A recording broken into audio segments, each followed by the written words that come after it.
Hello everyone, Lord Sora here. Just got done with PTR for Season 4 and it was incredibly enjoyable as I had the opportunity to extensively test the new mechanics, itemization adjustments, the minion Necromancer, and most notably my cherished Shadow Wave Necromancer build that I have been dedicated to for quite some time.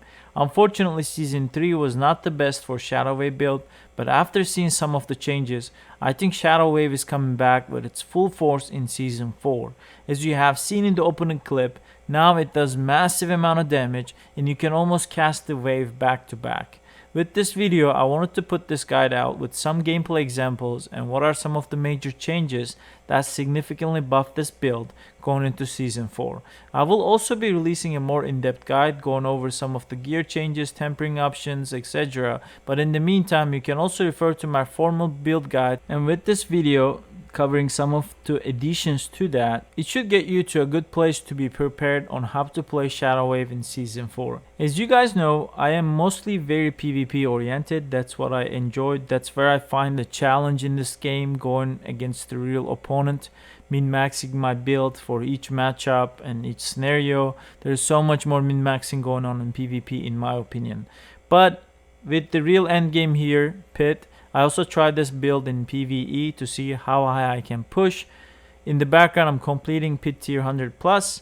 I do believe this build can easily get close to 150 tier range. As you can see, the damage is there, the killing speed is there. However, due to running low armor, I was getting one-shotted in very high tiers. As some of you might already know, the armor cap in PvP is 9200, so I did not try to go much beyond that, and that is significantly low in PvE. I think that in PvE level 200 mobs the armor cap is around 16k, so I was nowhere near close to that and I was getting one-shotted.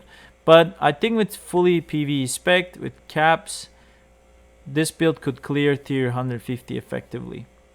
Alrighty, let's talk about what changes coming in Season 4 that is significantly going to buff this build. First of all, we got a significant buff on our ultimate shadow aspect. If you put the aspect on a site, the aspect damage can go up to 280k with the new attack power scaling, and compared to last season of 105k, this is a significant damage boost to our shadow wave in Season 4. You can see the side-by-side comparison here from 105k to 250k. Another key change is the fast plot aspect is now also buffed to 2.5 seconds from 1.5 seconds. If you played the build before, you know this is one of the main ways to reduce the shadow wave cooldown. Now with this significant buff and all the cooldown reduction we can stack, we have no downtime on our shadow wave. Even with more min-maxing, I believe you can cast 2 waves on top of each other. You can also put fast blood on your amulet, but I can't justify the damage loss with that. As long as we stack enough CDR, we should be able to have our shadow wave available at all times. Speaking of cooldown reduction, now we have more ways to modify our gear with tempering options, and one of the new tempering options is ultimate cooldown reduction. You are seeing on the screen that I have ultimate cooldown reduction affix attached to my ring. You can add this to amulet and both of your rings, giving you roughly 45% cooldown reduction.